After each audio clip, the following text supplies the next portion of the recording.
안녕하십니까. 고향라디오의 자니입니다. 자, 그럼 저와 함께 여행을 떠나보실까요? 3년 전쯤인가요?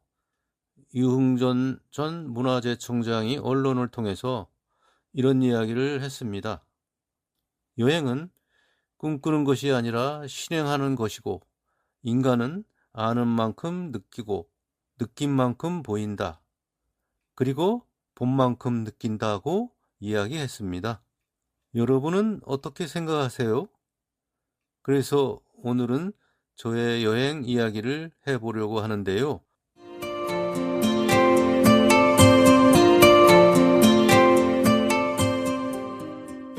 오늘은 스페인과 포르투갈로 떠나보시죠.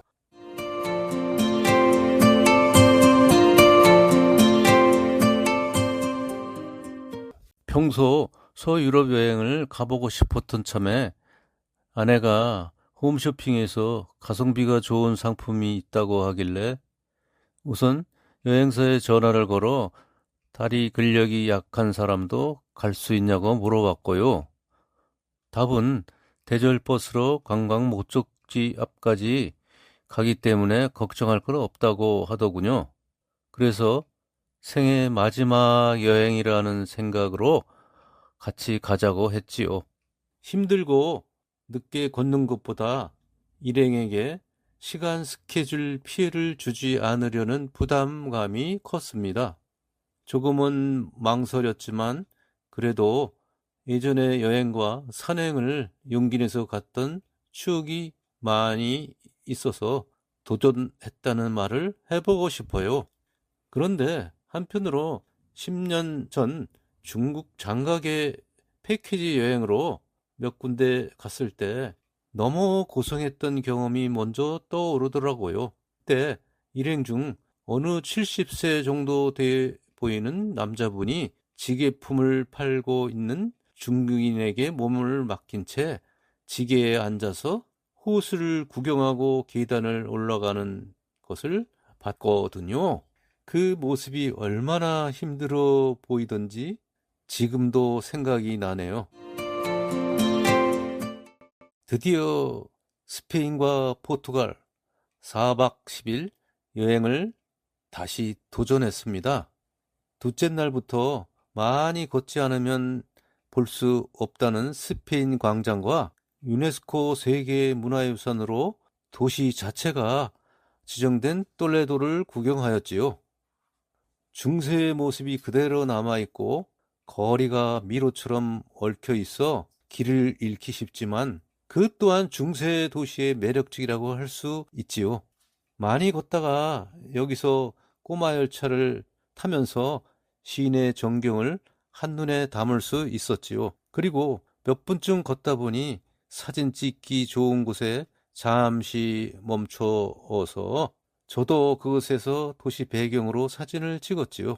문화도시 똘레도에서 많이 걸어서 다음날 다리 근력에 한계가 왔지만 유럽 대륙의 서쪽 끝인 까보다로가를 갔는데 절벽 위 등대와 절벽 아래로 끝없이 밀려오는 대서양의 파도를 봤습니다.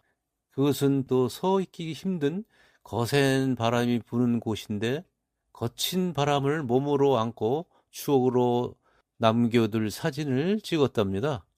그때 사진이 너무나 좋아서 핸드폰 바탕화면에 저장해 놓았지요.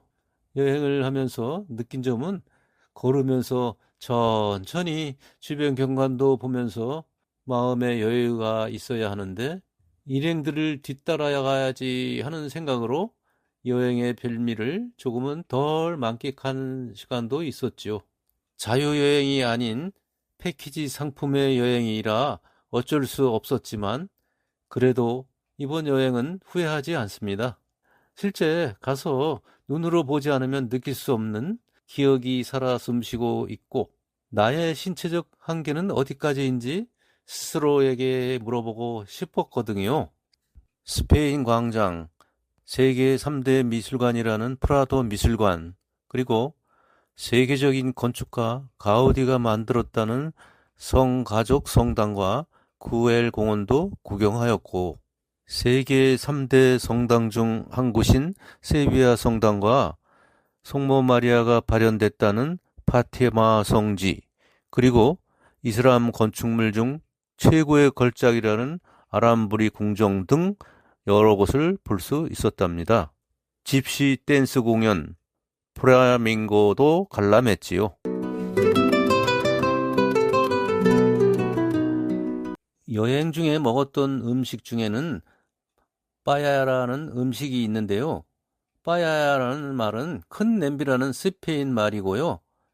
프라이팬에 쌀과 고기, 해산물 등을 함께 볶은 스페인 전통 요리인데, 우리가 먹는 음식물에 해산물 볶음밥 정도로 이해하면 좋을 것 같습니다. 이 음식도 너무 맛있었고요. 한 가지 더 말씀드리자면 바칼라우라는 음식이 있는데요. 소금으로 절인 대구를 찢어서 새우 소스에 구운 감자, 마늘, 고추, 올리브 오일 등을 넣고 끓인 포르투갈의 대표 요리로 또 먹어보고 싶은 음식입니다. 여러분도 가시면 꼭 먹어보시기를 추천합니다.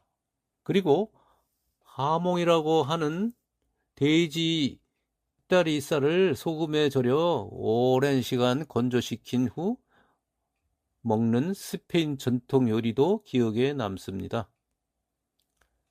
여행 기간 중에 든든한 백은 물론 아내였고, 그 다음은 투어 내내 제 걸음 속도에 맞추어 주었던 저와 동갑인 전직 사진 작가였던 부부였습니다.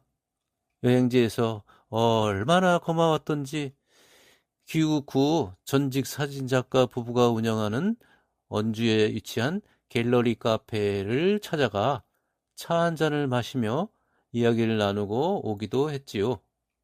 또 한 사람은 제가 독서를 좋아하는 걸 알고 신간 도서를 몇 차례 보내주었던 분이 있는데, 저도 보답하느라 지인이 홍천에서 농사진 옥수수 20kg 한 박스를 선물해 줬답니다. 아내만 믿고 떠난 낯선 곳에서 새로운 즐거움과 인연을 맺을 수 있었던 시간, 아마도 이런 점들이 여행에서만 느낄 수 있는 묘미겠지요.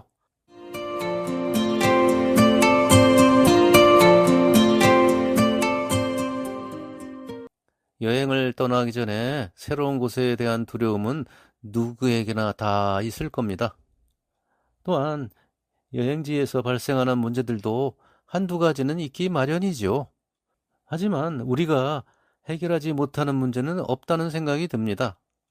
지금 이 순간 어디론가 떠나볼까라는 생각이 드신다면 두려워하지 마시고 마음으로나마 여행을 시작해 보는 것은 어떨까 싶네요. 다음 시간에는 제가 칠순을 맞이한 해 갑장 친구 부부 셋쌍과 울릉도와 독도를 3박 4일 다녀온 이야기를 해드리도록 하겠습니다. 울릉도와 독도 이야기도 기대해 주세요. 지금까지 저는 고향 라디오의 잔이었습니다.